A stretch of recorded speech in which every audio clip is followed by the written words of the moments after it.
The letter didn't look important. No logo, no lawyer's name, just thick paper and a return address from a town I hadn't visited in over 20 years. I almost threw it away. That alone could have cost me everything. I opened it standing in my kitchen, one hand still holding a coffee mug I hadn't tasted yet. The first line didn't say sorry for your loss or condolences. It said, "You are the sole inheritor of approximately 1,300 acres of land." I laughed, not because it was funny, but because it sounded stupid, like a scam email that forgot to ask for my bank details. I kept reading. Parcel numbers, survey references, dates going back decades, and then a sentence that made my stomach tighten. This land includes the residential development currently known as Pine Creek Estates. That was the HOA. The same HOA that had been harassing me for 6 months. 6 months earlier, Pine Creek Estates didn't know my name, but they loved my mailbox. First came the warnings. Unauthorized fencing, improper land use, failure to comply with community standards. I didn't even live there full-time. I owned a small, older house at the edge of the neighborhood, a place my uncle had let me stay in while I worked remotely. Quiet, trees, no drama, until the fines started. $500, then $2,000, then a certified letter threatening liens. Every letter sounded the same: cold, confident, final. The HOA president signed each one with the same neat signature, like she enjoyed it. I tried calling. No response. Emailed. Automated reply. So I showed up to a meeting. That's when I met Linda. She didn't introduce herself. She just looked at me over her glasses and said, "You're already in violation." The room laughed. I stood there like an idiot while a slideshow played behind her. Pictures of my fence, my shed, my driveway. All on my land. Or so I thought. Linda tapped the screen with a laser pointer. "This entire development follows strict guidelines. And you," she pointed at me, "will follow them too." I asked a simple question. Who actually owns the land under Pine Creek Estates? The room went quiet. Linda smiled. "That's not how ownership works." People nodded like she'd said something smart. I sat down feeling small, embarrassed, outnumbered. That night I paid the fine. That's the part that still makes me angry. Back in my kitchen, holding that inheritance letter, my coffee had gone cold. I reread the line again. Includes the residential development currently known as Pine Creek Estates. I scrolled to the attachments. Old maps, surveyor stamps, a deed dated before the HOA even existed, and a handwritten note from the attorney handling the estate. "Your grandfather never sold the land. He leased portions. The HOA's authority may not extend where they believe it does." May not extend. That phrase hit harder than the acreage number, because suddenly 6 months of harassment snapped into focus. The fines, the threats, the confidence. They weren't just enforcing rules. They were assuming. And assumptions are dangerous when someone finally checks the paperwork. I didn't sleep that night. I pulled up county records, cross-checked parcel numbers, zoomed in on satellite images until the roads blurred. Every HOA building, every clubhouse, every manicured lawn, all inside the boundary lines. My boundary lines. At 3:17 a.m., I whispered something into the dark that felt unreal even as I said it. They built an entire neighborhood on leased land. And then another realization followed, slower, heavier. They never expected the owner to come back. The next morning I got another letter. Same envelope. Same tone. This one demanded immediate compliance or legal action. I read it carefully. They cited authority. They cited bylaws. They cited penalties. They did not cite ownership. That omission wasn't an accident. That was fear. I called the attorney listed on the inheritance documents. He answered on the second ring. "Ah," he said, almost amused. "You've discovered it."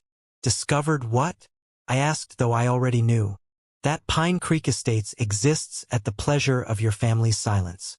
He explained it slowly. My grandfather had leased the land decades ago. Long-term, cheap, ironclad. The lease transferred to my uncle, then to me. But the HOA? They were never owners. They were tenants who forgot, or worse, hoped no one would remember. The attorney paused, then asked a question that changed everything. Do you want to enforce the lease, or redefine it? I looked out my window at my quiet little house, at the fence they hated, at the shed they fined. I want them to stop pretending they own me. He chuckled softly. Then we proceed carefully. Carefully wasn't what the HOA did. 3 days later, Linda showed up at my door. No letter this time. No fines. Just her standing too close, clipboard in hand. You've missed the compliance deadline, she said. I didn't invite her in. I haven't, I replied. She frowned. Our records. Your records are wrong. That stopped her. For the first time, she looked uncertain. I handed her a single sheet of paper. Just the first page of the deed. She skimmed it, then read it again. Her face changed. Not panic. Recognition. Like someone realizing the ground under their feet was never solid. This isn't complete, she said quickly. Oh, it is, I replied. That's just the beginning. She straightened up. Our legal team will. Your legal team already knows. I watched her swallow, because if they didn't, they would soon. That night, the HOA website went offline. The next morning, the fines stopped. No apology. No explanation. Just silence. Which told me everything. They were scrambling. And I hadn't even made my first move yet. The silence didn't last. It never does when people realize they've been cornered. 3 days after Linda came to my door, my phone started buzzing. Numbers I didn't recognize. Voicemails left without names. Emails that suddenly sounded polite. Not apologetic. Just careful. One message stood out. We'd like to discuss a possible clarification regarding land use boundaries. Clarification. That word is what people use when they're trying to shrink a problem that's already too big. I didn't reply. Instead, I drove into town. Pine Creek Estates looked different when you knew the truth. The roads were cleaner than most cities. The lawns were trimmed to the inch. Stone signs at the entrance bragged about community values and private property. I parked near the clubhouse, a building I'd been fined for loitering near just months earlier. Now I walked in without asking. Inside, the HOA board was in emergency session. No slideshow, no smug smiles, just whispering. When I entered, the room went quiet in a way that felt fragile. Linda looked up first. Her eyes flicked to the door behind me, as if checking whether I'd brought someone else. I hadn't. That scared them more. This is a closed meeting, she said. I pulled out a chair. So is my land, I replied and sat down. No one stopped me. That was new. The HOA's attorney arrived late. That told me everything I needed to know. When lawyers are confident, they arrive early. When they're improvising, they arrive flustered. He introduced himself like a man reading from a teleprompter he didn't trust. Let's keep this constructive, he said. I slid a folder across the table. Survey maps, lease documents, parcel overlays. The room leaned in as if pulled by gravity. The attorney flipped pages faster than he should have, pretending familiarity. I pointed to one line. Please read that out loud.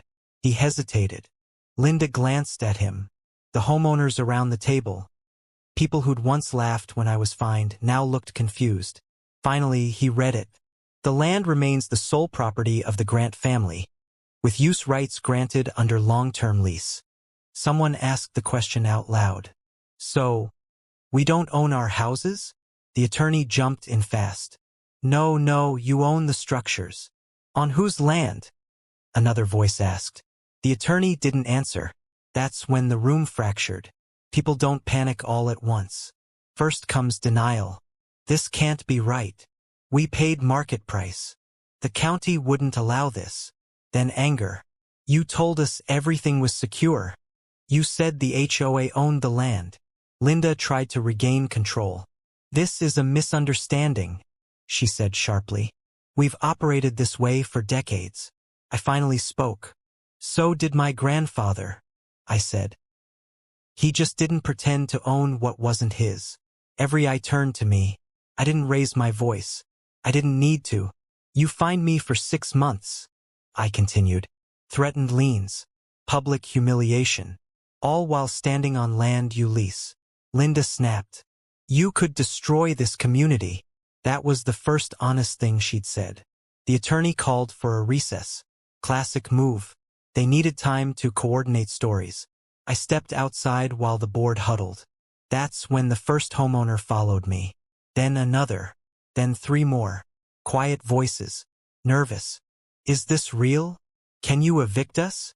What happens now? I didn't answer immediately.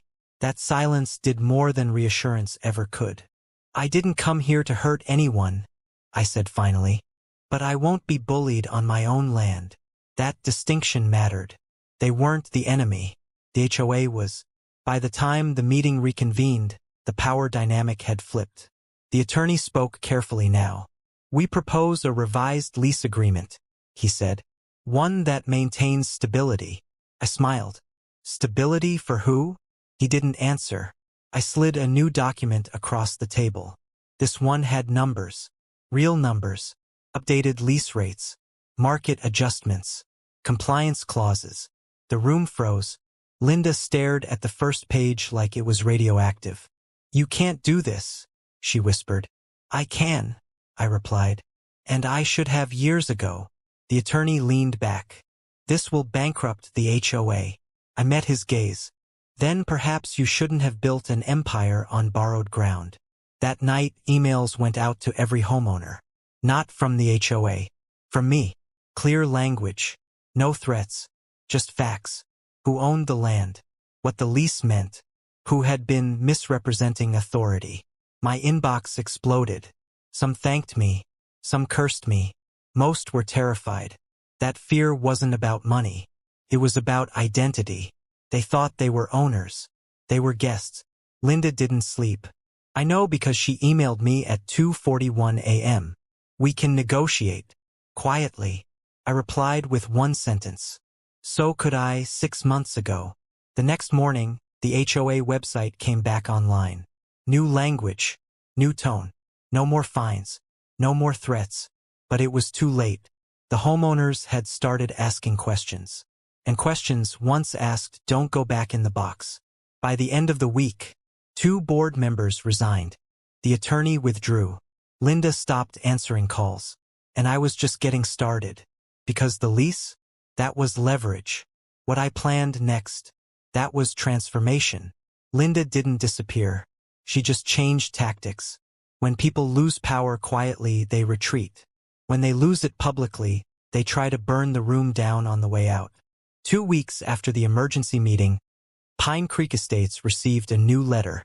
Not from me. From the HOA. Bold font. Legal language. Urgent tone.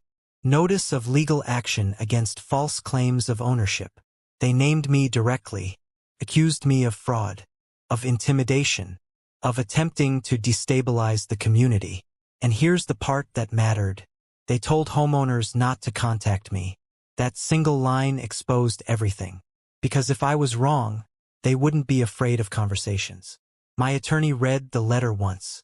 Then smiled. She's panicking, he said. And she just made your case easier. Linda had filed for an injunction, trying to stop me from enforcing the lease until the courts clarified ownership. Classic delay play. But courts don't like surprises. And Linda had a lot of explaining to do.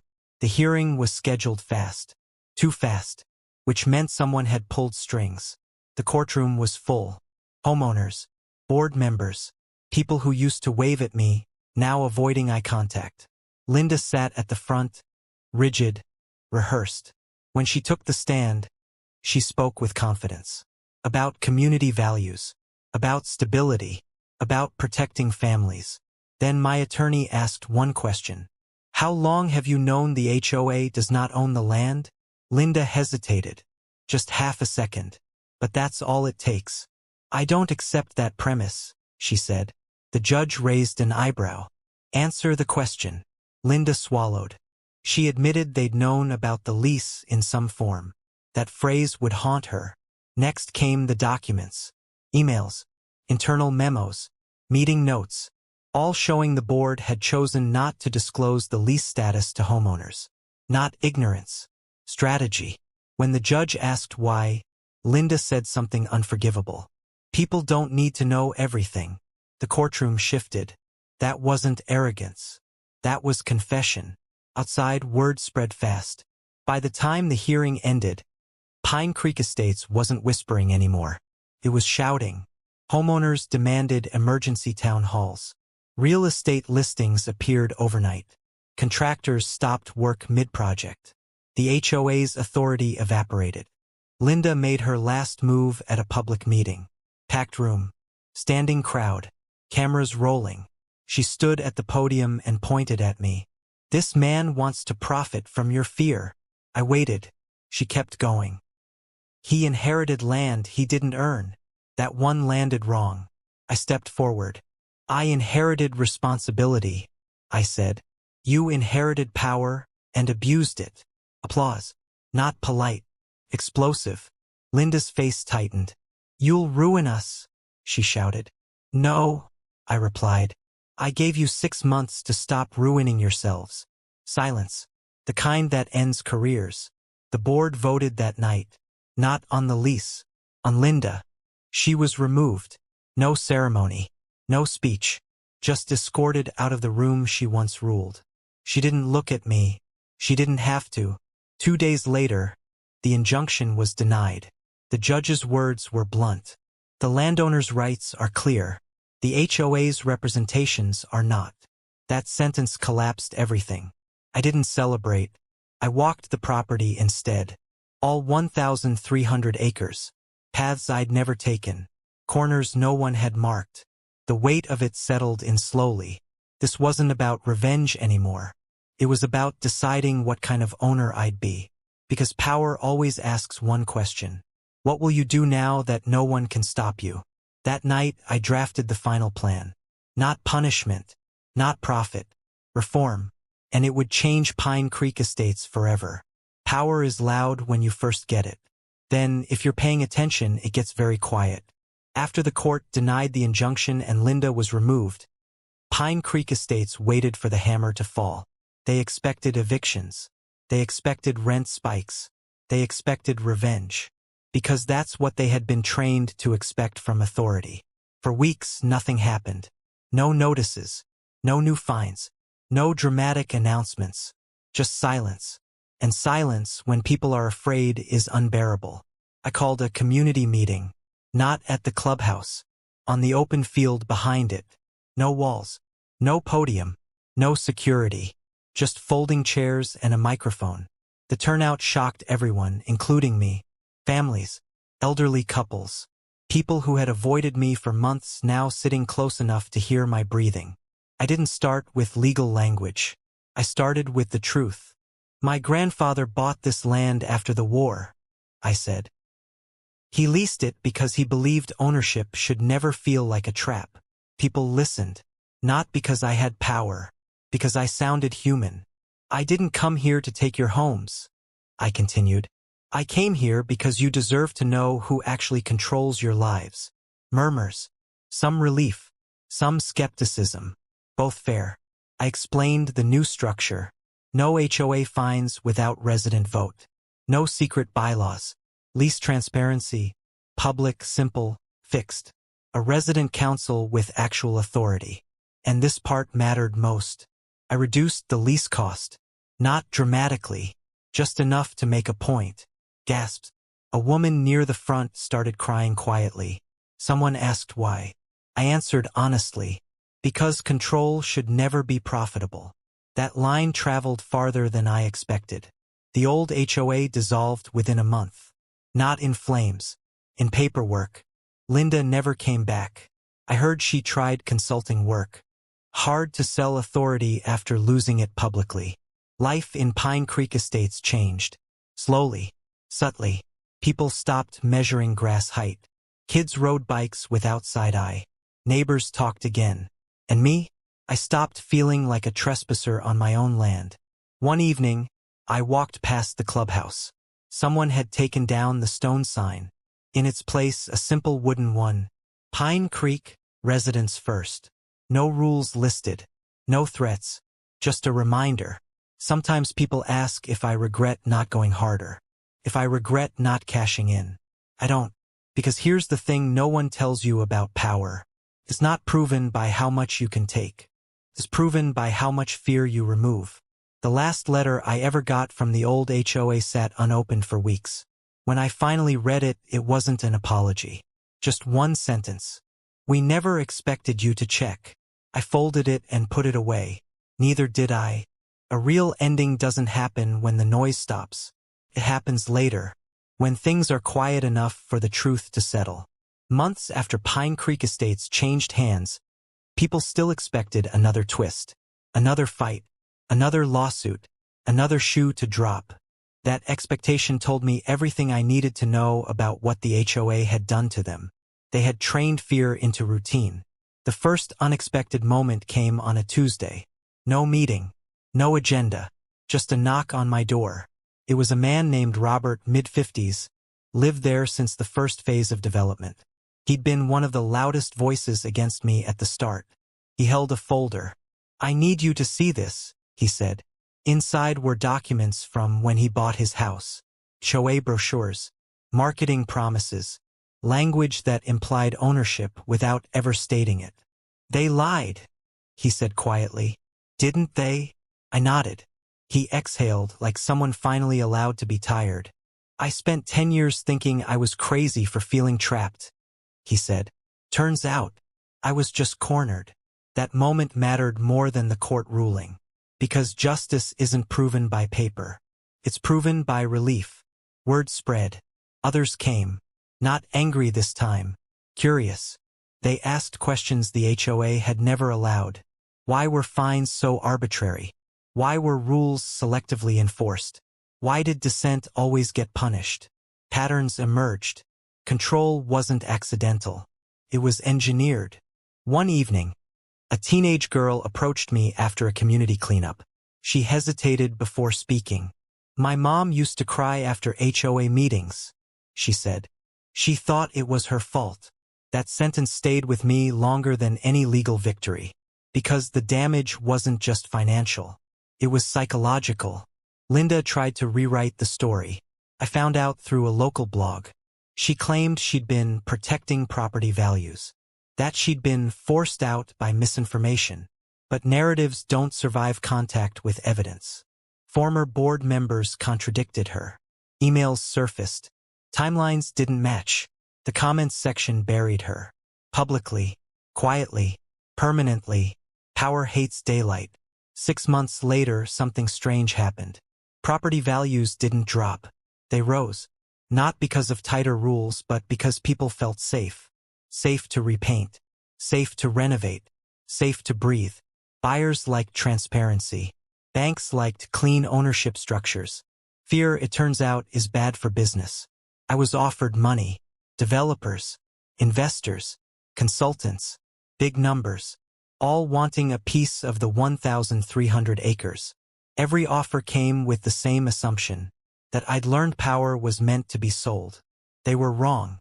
I set aside part of the land. Not for profit. For access. Trails. Green space.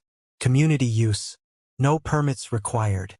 The HOA would have called it a liability. Residents called it freedom. The last real test came a year later. A disagreement. 2 neighbors. Noise complaint. Old instincts flaring. They looked to me. Waiting. I didn't issue a fine. I didn't threaten. I asked them both to talk. They did. It wasn't perfect. But it was human. That's the kind of authority that lasts. Sometimes, late at night, I reread the first fine letter the HOA ever sent me. The tone. The certainty. The confidence of someone who never expected resistance. I keep it not out of anger, but as a reminder that systems don't fail because they're evil. They fail because no one checks them. People still ask me why I fought instead of leaving. Why not sell and walk away? The answer is simple. Because walking away teaches bullies that silence works. And checking teaches them something worse. That power can be audited. The land didn't change me overnight. It revealed me slowly. I didn't become powerful when I inherited 1,300 acres. I became powerful when I refused to let fear manage it. The story didn't end with applause. It ended with something better. Normal days, honest rules, quiet evenings, and a neighborhood that finally understood. Ownership isn't about control. It's about responsibility.